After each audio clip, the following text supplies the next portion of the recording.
Hello, this is Professor Cadenese, and I'm here now to tell you how to write the draft of your My Name essay. So something you should know about your essay drafts for this class is that when you submit a draft, you will get 100% on that draft. So remember that a draft is a rough copy of your essay. And the reason that you'll get 100 on it is so that you can get feedback from me before you turn in your final essay. Your final essay will be graded on a rubric, which is it's a list of different criteria that I'm grading your essay on. But for the draft, you don't have to worry. My goal is to take some of the pressure off for you so that you can just try your best and get my feedback and then revise it to make the best possible essay that will be graded on the rubric. So if you did your O99 module first, you had the opportunity to read and annotate Sandra Cisneros' essay, My Name. And I have right here the English book. So I'm going to scroll down, and I'm going to just move my head over a little bit because the book is making a line down the middle of my face. Let's see. I'll just go this way. Oh well, we're going to have a line down the middle of my face, and that will be fine. Things do not need to be perfect. Okay. So here's the English book, and we're going to scroll down to the essay that we're using as a model for the essay that you are going to be writing. So we're in our unit that's about identity and community, and we're going to scroll down to this page, which is page 10. Okay, so here we have the article My Name by Sandra Cisneros. So if you'll recall, each of the paragraphs is about a different concept. It's about a different main idea. So starting at the top, if we go to the top and then we insert a text box, right? We'll insert a text box. Okay. Just so that we can type in information. So my name. So what do we think this essay is about?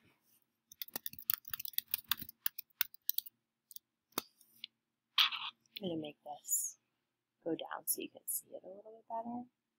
So is this about the name of the author? You might ask yourself the question, how do I feel about my name?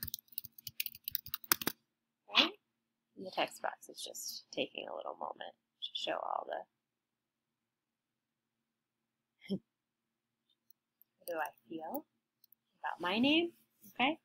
So we're just doing a little bit of pre-reading to get back into this, and then we go into the paragraphs. Okay, so as we know, each paragraph is about one basic main idea. And I just want to review this first paragraph.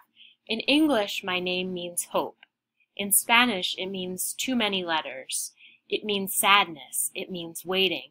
It is like the number 9, a muddy color. It is the Mexican records my father plays on Sunday mornings when he is shaving. Songs like sobbing. So here, in this very first paragraph, we get a bunch of associations that the author has about her name. Okay, so let's just mark that down here so we know.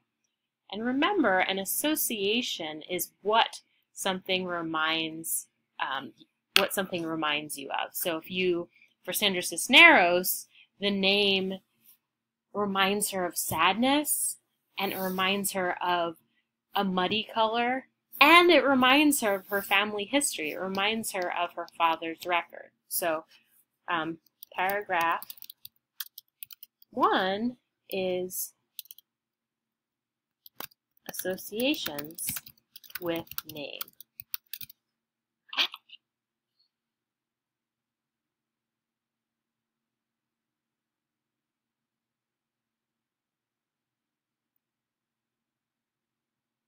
Let's put this over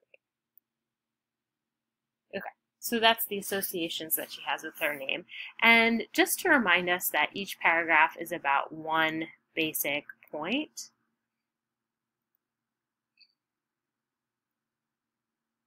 I'd like us to highlight this. Okay, so the first paragraph is all about associations about the author's name. So you might get a sense of, okay, what can I do if I'm writing my essay? Well, I'm going to write about the associations that I have with my name.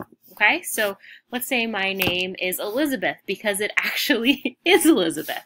So I've been watching The Crown, the TV show, and thinking, wow, Queen Elizabeth, she's got a very different personality than I do.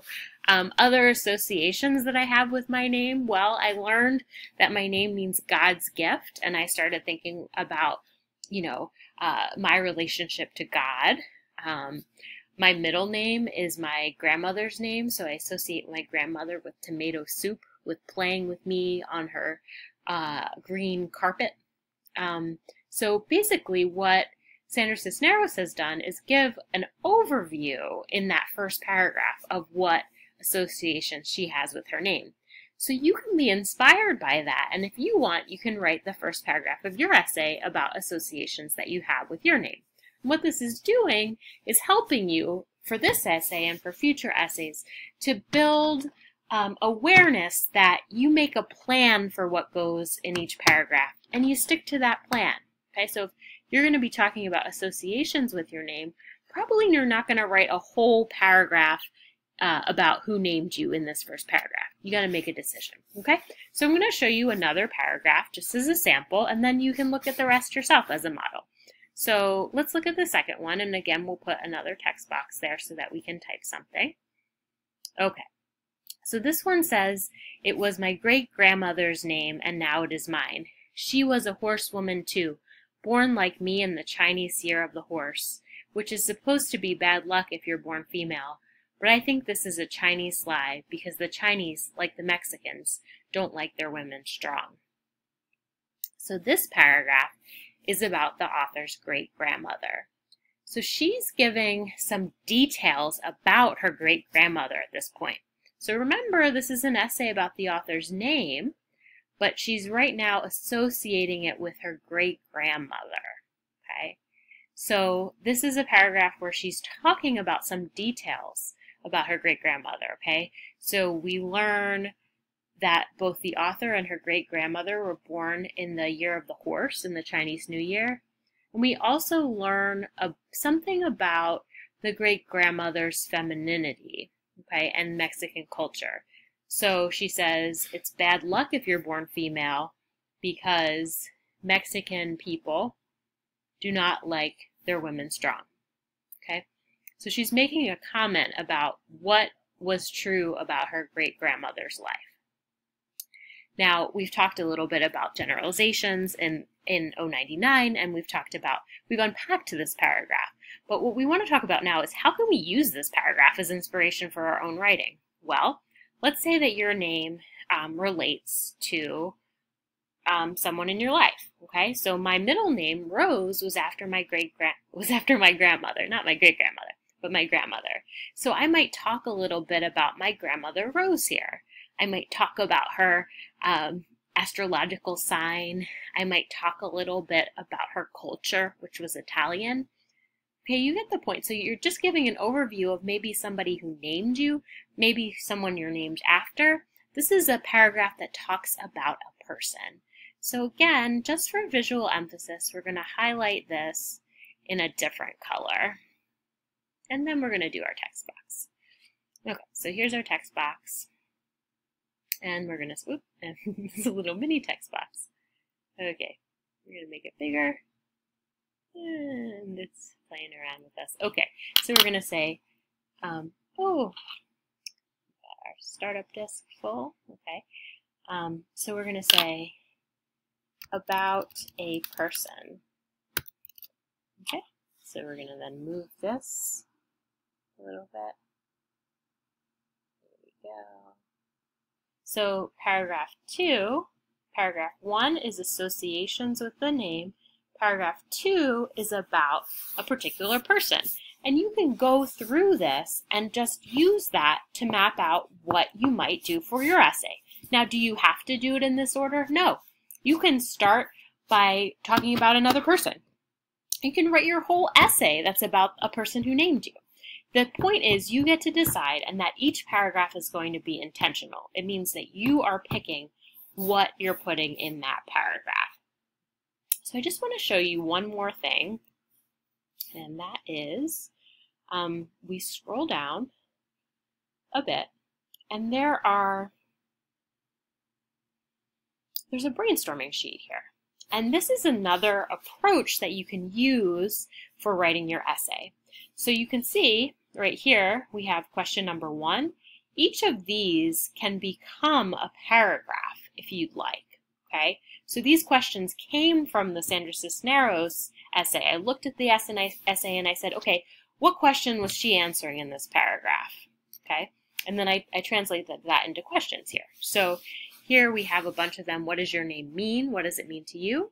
How does it relate to your family? Talk about a relative who named you or who you were named after. So you can brainstorm on this sheet first. You certainly don't have to upload this sheet or even show it to me, but this is for you to help you decide what you're going to put in each paragraph. And if you're stuck, the other thing that you can do is ask a friend to ask you these questions, and then they can take notes for you, okay? So this is the question and answer brainstorming strategy, and again, the writing strategy that we're using right now is modeling your work after an established writer. Good luck with this draft, and I look forward to giving you individualized feedback on whatever you are able to do on the draft. Okay, so this is all about the process.